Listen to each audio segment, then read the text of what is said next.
What is going on, Blade Knights? Clawblade here, and the time has finally come. Many of you have been asking for it, so here I am to deliver. Today, I'll be going over my build for a Paladin tank in Neverwinter. I'll be going over every aspect of the build from the create a character stage all the way to the insignias I use on my mounts. Keep in mind, this is my own personal build and not the top tier build of all builds, but I have been running with this character for a long time, adjusting it as I go, and it's worked out for me so far in terms of tanking. I also plan on changing some gear out for new ones in Mod 20, specifically from the Vault of Stars dungeon, which just released on consoles this week, but I'll mention what I plan on swapping out to kind of give you a head start on obtaining them yourselves. So if you find this video helpful, go ahead and critical hit that like button, and whether you're new to the channel or just coming back for more, please consider subscribing. Also, come join my Discord server. Link will be in the video description below. All right, let's get started. All right, to begin our build, we're going to start with the races. Now, for my race, being way before Mod 20 and before like the potential for optimizing your build, I decided to go with Dragonborn. Now, if I were to do a brand new character, I would probably do something a little bit differently. It's not terrible, but it doesn't have the full optimization points that you're looking for. Like for me, it's nice to have the +2 on any 2 stats and the 5% more healing from all spells and abilities, but I don't really need, as a tank, I don't really need the 3% bonus to critical strike or power. The power's not bad, but the critical strike is meh. My suggestion, if you are building a brand new Paladin tank, is you got 4 options. 1, you got the human, which will give you 1% all ratings, offensive and defensive. Not terrible. Plus, it also gives you +3 to any ability score. Now, you could put that into Constitution, you could put that into Charisma, which are probably the most 2 important abilities for the Paladin. Because 1, the Constitution gives you more health, and the Charisma gives you more forte and recharge speed. The other 3 I would probably recommend is the Dwarf. Now, the Dwarf is probably the closest you're going to get to the best choice for a Paladin tank, with the 20% increased resistance to knock and push. You got the granting +2 Constitution, either to Strength or Wisdom. Now, either of those, it really doesn't matter. It's totally up to you. And then you got the extra 5% defense, which is not a bad chunk. It's very difficult to find that big a chunk aside from companions. The other one I would suggest would be the Halfling. Now, after looking at this a couple times, it's not the best one, but it's another decent alternate because of the 5% deflect. The ability scores are kind of half and half. Like with the dexterity, you don't really need dexterity for a tank, but it's nice to have either the charisma or the constitution. And then you also have the control resist, which is pretty good for a tank. The other one I would also suggest, and this is just by looking at it at a glance, is the half elf. It grants you +2 depending on your class. For its main ability scores, it does give +2 constitution and either +2 charisma, which is what you really want, or wisdom. The critical severity, deflection, and gold bonus is kind of meh. I mean, it's nice to have a little bit more deflection, but 1 out of 3 is just like whatever. So yeah, those are going to be your choices for which race you want to choose. Now again, I went with Dragonborn because this was way before Mod 20, and they didn't really have like these better optimization stats for all the races. If I went back, if I decided I really wanted to go for a race, my first recommendation would probably be the Dwarf because it has more to offer. Second would probably be Half Elf, and then Halfling. All right, let's now take a look at the powers. So the powers are going to be determined. I'm going to have to go through this in multiple ways. One being for single target and one being for AoE. So your at-wills, I pretty much just keep them at the same at-wills. So you got Oath Strike, which is going to help you increase threat on each swing. And then you've got Radiant Slam, which kind of is a way to get into the battle a little bit quicker because it does a little bit of a dash towards your target. It just helps to get into the battle faster before anybody else, so you can start aggroing and gaining that threat. For encounter powers, my main three I tend to use are Sacred Weapon, which will give me additional radiant damage with each hit, but more on the fact that it adds effects later on. I'll get that into a bit. It adds effects to restore my stamina and increase threat, which is basically what you want for a tank. You want to be able to have that stamina restoration because it helps with the blocking. And you also want to have the increased threat, so you take all the hits and take damage away from DPS and healers. My next one I tend to use is Bane, which is an AoE encounter power. It's basically just a little bit of damage. I prefer that over Smite, but only because it's AoE and I can hit more targets. But it is a higher divinity cost. Valve Enmity, pretty much the same thing as Sacred Weapon here. It basically just puts me at the top of the threat list, so I maintain aggro as much as I can. Plus it deals a little bit of damage at the same time. So those are for AoE. If I were to go into single targets, like for bosses, I would probably switch up Bane for Smite. I would also switch up Vow for Binding Oath, and I think I would just keep Sacred Weapon. So for my dailies, it really doesn't matter which ones you choose. I personally go with Divine Judgment as being my only attacking daily power. I mean, yes, you do have Radiant Charge, but it doesn't even come close to the magnitude in terms of damage. So it is a single target, which sucks because I know it used to be a slight AoE attack, but it kind of nerfed that to a single target. It's still effective though, especially for if you want to get a little bit of aggro or help to gain aggro. For your other one, you could pretty much go for any of the other ones. Shield of Faith is a good option. I have Heroism, which will increase my maximum hit points when I'm in a pinch, especially if I know that there's going to be a big attack coming at me that I need to, take. So for the class features, these again are going to be determined if you're in a party or if you're playing alone. Most of the time, I tend to run Composure, which will regenerate my divinity a little bit faster, which tends to help if I want to spam Bane a lot of the time. The other one is going to be Aura of Valor. Now this one is going to be a situational one, which helps for parties, which decreases the threat of everyone around you, which helps because DPSs like to build their threat, so you're kind of at odds with them in terms of gaining threat. If I were to do solo, I would probably switch out Aura of Valor for Blessed Wanderer. When you're by yourself, you'll deal a little bit more damage, so you can get through some of the content a little bit faster. The other one I would say is swap out Composure for Divine Challenger. This is just for single target boss battles, because as I said, I would be switching to Smite. Get rid of Bane and put in Smite. This will actually let you charge it, but also put you at the top of the threat list, kind of like, where is it? Kind of like Vow. So you have another option to put yourself at the top of the threat list. For the feats, these are kind of like which I prefer over the other. It's really nothing in terms of like which is best. Since I do use Sacred Weapon a lot, this is where that extra bonus comes in, because before it said it increased my stamina and my threat. This is where it comes from. So if you use Sacred Shield for that. I use Baneful Strike, so every one of my at-will attacks will give me a chance to make the cost for Bane be 0, which is very nice for spamming. So getting a free hit of Bane is always very nice. Divine Pursuit.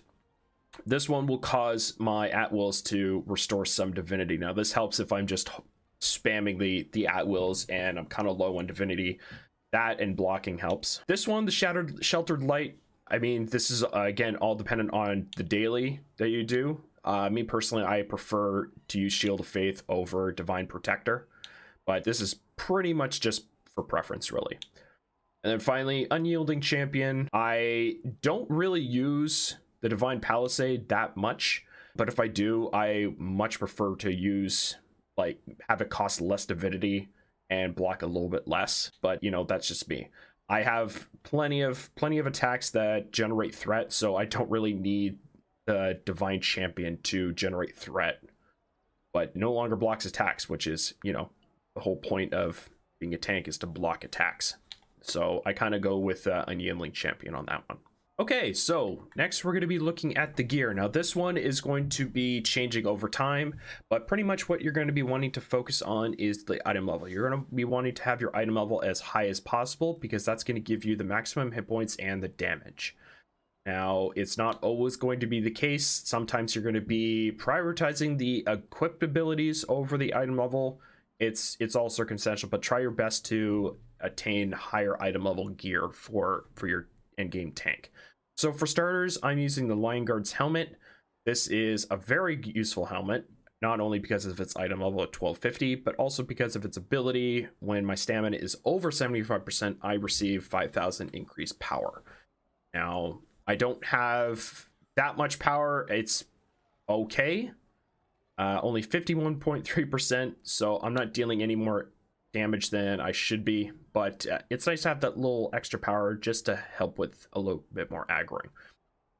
Right now, I will be swapping out for the Forest Guardian eventually once I complete the Vault of Stars, which is going to replace that, but it's also going to offer a lot more item level, 1500 item level, but also it's going to be offering some higher stats on stuff. I believe it's incoming healing and awareness, and then 5% more damage in Sharandar, which we're going to be in Sharandar for a while, so it's going to be very useful there. For the Fiend Forge Blade, this one is also going to be changing, mainly because there's some better gear that offer the same ability, which is kind of wasted on me at the moment. Hopefully it won't be for too long, but I will be swapping this out for the Weatherwood breastplate, which is the same ability, just offers higher stats and a higher item level of 1300. I will be swapping this out for the Forest Guardian eventually, which is going to be swapping out the Leader's Guard ability for 1000 awareness for each player in my team instead of defense. So I think that's going to be a little bit more useful in the long run for me. Plus the item level 1500 is going to be useful. Next, we've got the Shielded Defender Vambrace, and right now this is not changing, I believe. I don't think this is going to be changing anytime soon, but it's a very useful Defender Guard ability. So the more I get hit, I increase my damage, and once I reach 5 stacks, I end up gaining defense or damage resistance, which is what I really need. So I'm kind of working towards that extra damage resistance. So very useful. You can get this in the the Vollenhost hunts. So should be very easy to obtain with a little bit of farming, of course. But it's not a bad item level, so if you can get your hands on this one, definitely hold on to it. For the weapon sets, currently I'm using the Legion Guards set, which is not bad, but it's circumstantial and is only like really powerful when multiple party members are using this. I do plan to switch to the Lionheart set because it offers a much better ability, not to mention a little bit of a higher item level, but just a ability overall. This is not a bad one to do. In fact, it's very easy to get. You can get these in the treasure chests in Avernus, so very easy, but I do plan to swap them out once I complete Tower of the Mad Mage and gain the Lionheart set. For the feet, these ones are absolutely not changing anytime soon. The Wisps of the Shadow Demon, you can find these in the Avernus hunts. The ghosted ability on these is very, very useful for a tank. So whenever I'm struck by a critical hit, I have a chance to increase my maximum hit points by 20%. 20% is a lot. I don't think you're going to find any other item that's offering that much in terms of hit points. And then 3% defense for 10 seconds. So if you can grab these, great. Also, if you can bless them, which I believe is still an option, but if you can, it's going to help boost up the ratings on them. It's going to help increase the item level a little bit. So definitely grab a hold of these if you can. Again, you can find these in the Avernus hunts in mod 19. For the shirt and trousers, I am swapping out for these eventually. Right now, I do have the Weathered Wood Restoration on them, which is probably, as of right now, the highest item level trousers and shirt in the game at 1300. The stats are pretty good on them. Defensive awareness, there's like four in each set. So 4 trousers and 4 shirts. I went with the restoration for the defense and massive awareness stats. The ability's not too bad. When you're damaged, you receive a movement speed bonus. Nothing too crazy. Same goes for the shirt. Mainly I'm there just to grab the stats and the item level on them. So I will be eventually getting the Weathered Worn shirt, but it's going to be the same ability on them as well, the Butcher Zeal. So whenever I damage or heal for more than 50% my maximum hit points in a single blow, I gain 1% action points. So nothing particularly interesting there. For the rings, I am currently using the Overwhelmed +5 and the Condemned +5, mainly because it's helping me gain aggro and gain damage resist. So while I'm running continuously, I'm generating threat, which is very helpful. So I can aggro them and maintain the aggro as long as I'm moving around. Plus, it offers some great defensive stats, especially the defense and the double defense slot, which is what you're going to be wanting. For the Overwhelmed, it's pretty much the same thing. As long as I'm running around, I gain increased damage resist. So, just running around, holding out my shield, taking those hits, gaining threat, and taking a little bit less damage. Very nice. And, the deflection awareness is helping as well, too. Double defensive slots as well.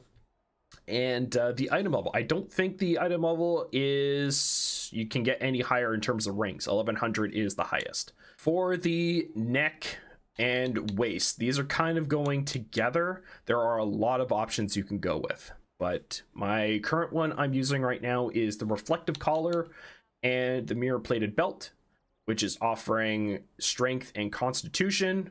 I'm mainly gaining it for the constitution. I don't really need the strength because I have a pretty decent stamina regen. I'll get to that in a minute, but I don't really need the strength for that. I really wish I could have had that for, say, intelligence or charisma, but I don't believe that they have one that offers both constitution and one of those other stats. It's usually dexterity or strength, and I much rather have strength over dexterity. It's not pairing up with any set right now, just because of the artifacts. Again, I'll get to that in a moment. But if you are going for a set bonus, we do have some other options. So mainly the new set that just came out for Sharandar, the diamond set. With the dashing decoy, when you stand still for 3 seconds, you take 5% less damage, and your awareness is increased by 5%. You also generate 10% additional threat. Now that is great. That is a great ability for tanks. I know a lot of people are probably going to be doing that. I'm going to be trying to get that. However, I don't know if I'm going to actually be using it. Mostly because of the change on the neck piece. Now, mostly the neck pieces are offering Constitution. This is the first one I've seen that is offering anything other than Constitution. So yes, it is offering Charisma, which is another huge benefit for me as well, but it was really nice to have that +4 constitution, which increased my maximum hit points. If I were to use this set, I'm going to be losing a lot of hit points because of that. I'll have to do some testing once I do get it to see how much I'm losing, but in the long run, I'm probably going to be keeping the other set on that I have right now. The next thing are going to be the artifacts. Now, right now, this is kind of an odd one, but right now for the artifacts, I'm using the full Storyteller's Journal set, which is giving me the bonus to power and hit points. Right now, it's giving me the most amount. It's giving me more power and maximum hit points the more journals I have equipped. I think some people are running one less, but for the time being, I'm just running on 4 to give myself as many hit points and power as I can. You're more than welcome to switch some up. I would probably say if you were to probably switch up to the diamond pin, offering power, critical avoidance, combat advantage. The ability is it's okay, but I wouldn't use that as the main, but it's nice for the full set if you're trying to get the full diamond set. So yeah, so I am currently running the full Storyteller's Journal set. I don't believe that they are offering this one anymore, unfortunately. I know a lot of people were really bummed out by that. If they are, I think the only other method they're going to be offering this is through the Zen market, but don't quote me on that because I'm not 100% certain where they're offering. They did say that they were planning on offering this later on, just not through the Tales of Old event, which is no longer active. So I'm not entirely sure what they're going to be doing to, offer these up, as well as the pages. I think the pages, if I'm not mistaken, the pages were offered in the Wondrous Bazaar a few weeks ago. So they might do the same thing there with the actual artifacts. But again, I'm not 100% certain. For the enchantments, so utility slots. Right now, I was using tacticals for the incoming healing. I've since then switched to dark enchantments for the forte boost. So the forte is going to be power, defense, and critical severity. Or sorry, not critical severity, deflect severity. So the higher that's my forte is, the more stats are going into those three stats. All of my offensive and defensive are going to be running our radiance. So for defensive stats, it's going to be hit points. For offensive, it's going to be power. I really have no other reason to use anything but power in the offensive slots, so I'm just keeping it that way. For defensive slots, obviously I want radiance for the maximum hit points. I don't think I want anything else. I do have some tacticals in my defensive slot just for the added amount of awareness. Most of them are still radiance. I think I only have these two that are tacticals for just a bit more awareness. But you're more than welcome to keep them all radiance. If you have radiance, that's great. But if you do have some tacticals, why not throw them in there? It's not gonna hurt too much. For the armor enchantments, I'm currently using the Elven Battle. So before I was using, you can go negation, but Elven Battle has been very useful right now. It's offering the resist to control effects, as well as the increase to stamina regen. This is where I was telling you about if you have a high stamina regen, then you don't really need that much strength. This is the reason. It's giving you huge boost to stamina regen at 35%, and this is even maxed. I think it goes to 40%. It's not that much more, but I mean, still 40% stamina regen is a very huge amount. So if you have any other bonuses anywhere else for stamina regen, then you're totally fine. For the weapon enchantment, I'm currently using the Bronzewood. I've since changed from the Vorpal, which got nerfed, unfortunately. So I don't need the critical strike and critical severity. So I have since then switched to the Bronzewood, which is actually helping out as a debuff to enemies. So when I strike with my encounter powers, they become marked and they will take more damage from me and my allies, which is very useful. So I'm kind of helping with the debuff situation right there by using the Bronzewood. The Bronzewood is very expensive though. I would probably suggest, if you can, just to start out with a rank 8 and work your way up, because I'm pretty sure that even like a rank 10 is going for a lot. But if you can find one that's very cheap, I would highly recommend picking it up if you can. But don't like burn out your entire wallet trying to get them. Pretty much whatever you have available is going to suffice.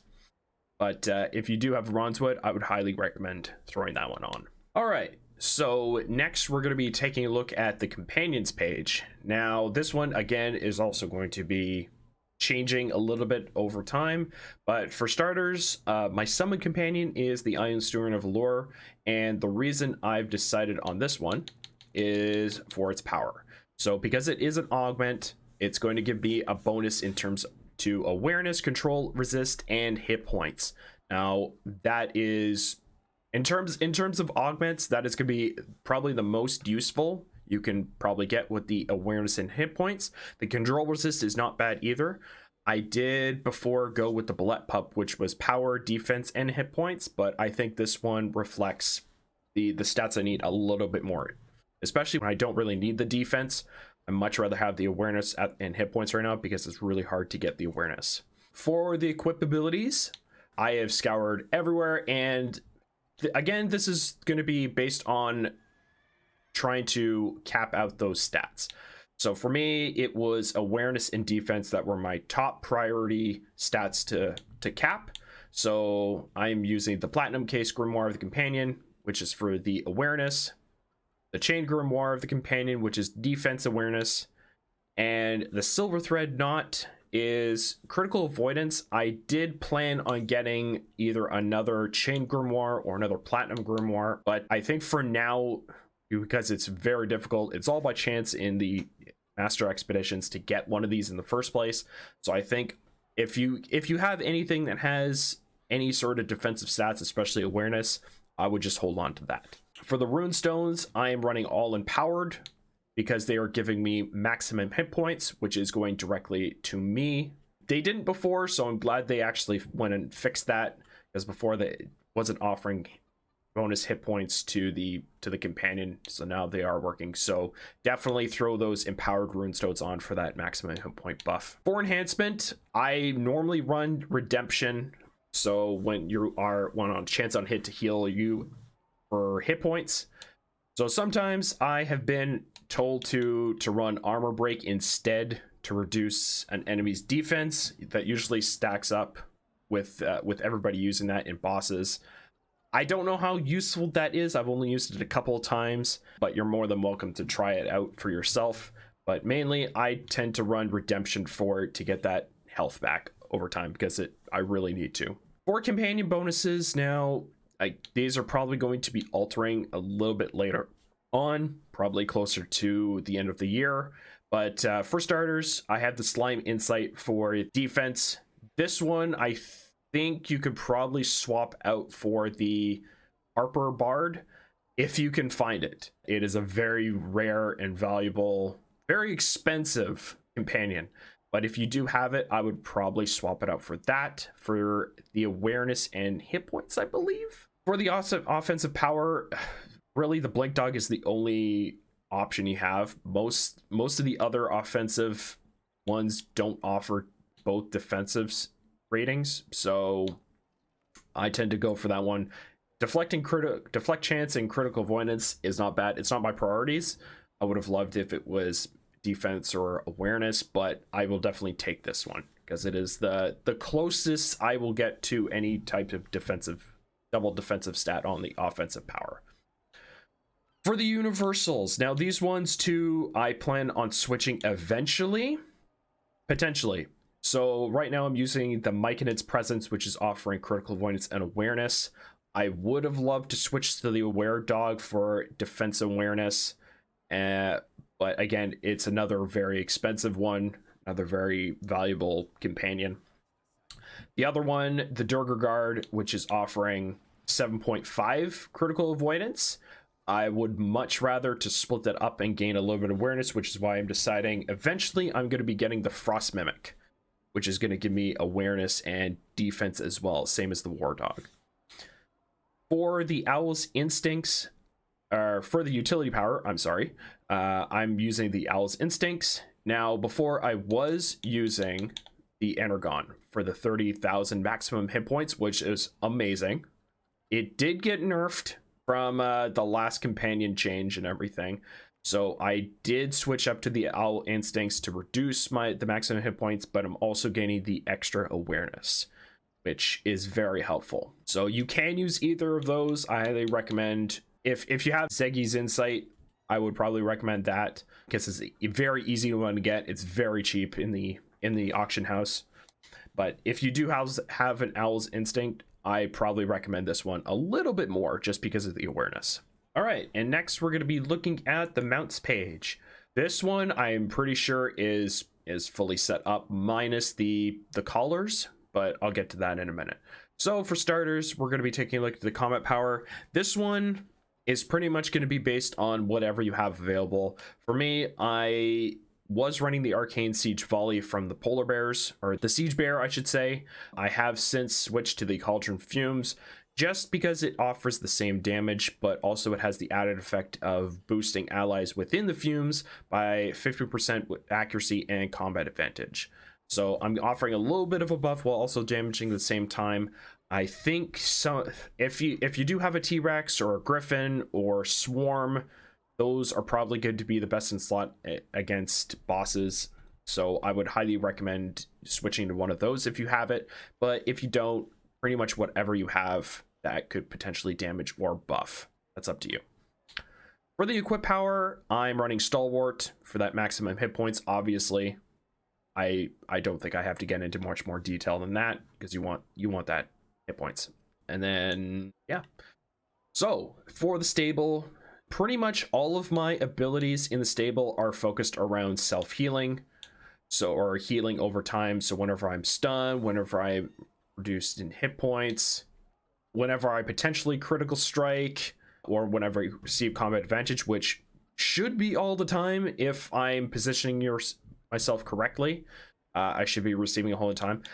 The problem, however, is they have been nerfed in terms of their abilities. So before, it was always constant whenever any of these situations happened, but since then they have been nerfed and have a cooldown, a 10-second cooldown. Now, I still am probably going to be using these. I don't think I'm going to be changing these anytime soon. It just kind of sucks that there's a little bit of cooldown and a break in between all of these heals, so you don't get this constantly. So for starters, Oppressor's Reprieve. When I'm stunned, knocked, or immobilized, I receive a healing over time. Champion's Return. When reduced to 50% health, I receive a healing over time and stamina. Now, this doesn't happen too often, but I'd like to be prepared just on the off chance that I do take that much damage. Hopefully I don't. Hopefully I have a great healer on my party that can help me heal, and hopefully I can tank the hits. But, just on the off chance that I get reduced to that point, to 50% or under, it's good to have that healing over time and stamina boost. Whenever I critical strike, I receive heal. Now, this is not going to happen all the time due to my low critical strike chance, but again, I'd like to be prepared. So if I do critical strike, I would receive a heal. If I had to change any, it would probably be this one. I'm not entirely sure. I haven't looked at all the other bonuses, but again, if I did have to change any of these, it would probably be the Barbarian's Revelry. Victim's Preservation. Again, if I'm taking a good chunk of damage, I'd like to, help myself out with that. So it does receive a buff to my defensive stats, which is really nice. It doesn't help too much for the defense right now because I'm already capped. Actually, I'm also capped on the awareness, but that's going to be changing probably the higher my item level goes, because it's much harder to cap awareness. But still, very nice to have that buff when you do take some damage. And then finally, Knight's Rebuke. When I'm doing combat or receive combat advantage damage, I'm healed over time. So this is more on the lines of if you're surrounded by enemies, by a whole bunch of mobs, you receive that healing over time, just to help you out with the damage, because that combat advantage is really brutal in this now. It really takes its toll. So that's where the awareness comes in. So yeah, all of my insignias I'm running are Fortitude, which is giving me the hit points and defense stats, which right now it's probably the best one. The other one I would suggest, if you can't get Fortitudes, would be Prosperities, which offer maximum hit points and gold bonus, I believe it is. But yeah, if you can get your hands on Fortitudes, that's going to be a lot better for you in the long run. All right, and next we're going to be looking at the Boons page. Now this one is going to be kind of all over the place, but majority of it is going to be pretty much staple. All of your points, you're going to be wanting to put as many to begin into maximum hit points, obviously. The next step I would say is to put as many into your defensive stats as you can, even defense. I know I said I'm already capped on defense, but these ones are actually not counting towards the rating. So these won't contribute to the ratings cap. These are going to be contributing to the others' contribution. So stack where you can on the defensive stats as the secondary. Next, I would also suggest increasing your movement speed, which is going to help you, again, get to the battles faster so you can start aggroing before they even get there. Deflect severity, that's another defensive stat, so that helps. And control resist. The control resist is going to help if you ever get stunned or something. It's going to either resist it, or it's going to take a little bit less time for under the effects. And then finally, the damage against undead, or damage and damage resist, I should say, my mistake. I just have right now against fiends and undead, just in case if I decide to do some Infernal Citadel, or if I end up doing any other dungeons or trials, a lot of them are going to have either fiends or undead in them already. Those might be changed later on, probably to the potions, extra healing on potions, but for now I'm just going to keep them where they are. And as of right now, I surprisingly don't have any into power. I've put them all into the defensive stats, but going forward now, since I have maxed out all the defensive boons, I'm going to start putting them into power just to start slowly boosting up my damage a little bit, just to help with a little bit more aggroing. For the tier 5 ones, I've chosen Forte and Stamina Regen for the obvious reason of Stamina Regen is essential for tanks. And the Forte is really helping me because the Forte is actually boosting up 2 out of 3 essential ones. So it's boosting up the defense, critical strike, and deflect severity. So the defense is very helpful. Critical strike, not so much. And the deflect severity, well, that's determined on if I actually deflect. So I do have that there, but the higher I can get my Forte, the more stats get boosted. And then finally for the Master Boon, right now I'm using the Focus Retaliation, which I believe got nerfed in the past, but it seems to be the best one I could see for the tank. There's a couple of others that are useful for like healers and DPS. This one I think is the only one that's useful for a tank. I think the only other one I could say would have been Death's Bulwark, but that's on a chance on kill, and my job isn't to kill. My job is to take the hits and take damage away from DPSs so they can kill. So this one is going to be a lot more useful, I think. In terms of guild bonuses, I'm currently using the power one because I don't really need any other offensive stats aside from power. Defense, I'm running awareness. I did use maximum hit points in the past, but I figured since I'm trying to get my awareness up as much as I can, I swapped to that. So if you have either of those, you're more than welcome to use either of them. My preference is towards the awareness just because it's a lot harder to actually get that rating up. So I'm sacrificing a little bit of hit points. Utility, pretty much whatever you want here. If you're still trying to level up, if you're still working on getting to level 80 and you're in a guild, I would probably suggest actually running experience points bonus just to help you level up faster. And then once you've reached max level, I'm swapping to the Revive Sickness. So if I do go down, the Resurrection Sickness won't be as potent against me. And then PvP, you could pretty much just use whatever you'd like. These have no effect outside of PvP. Hopefully this will give you some inspiration into your own tank builds. Have an idea for a change that could better it? Feel free to let me know in the comments section below or in my Discord server. I'm always up for improving my character. Today's question is, what class would you like to see come to Neverwinter next? Be sure to leave a like if you found this video helpful, and if you want to catch more videos like this in the future, please consider subscribing. While you're there, you might as well ring that bell icon so you get notified when a video gets posted. Admit it, you know you want to do it. I also have a Twitch channel. I stream every Friday, Saturday, and Sunday, so come on over, enjoy a stream or two, and leave a follow. Your support there is much appreciated. Anyways, thank you all so much for watching, guys and gals, and as always, I will see you all in the next video. Clawblade, signing off.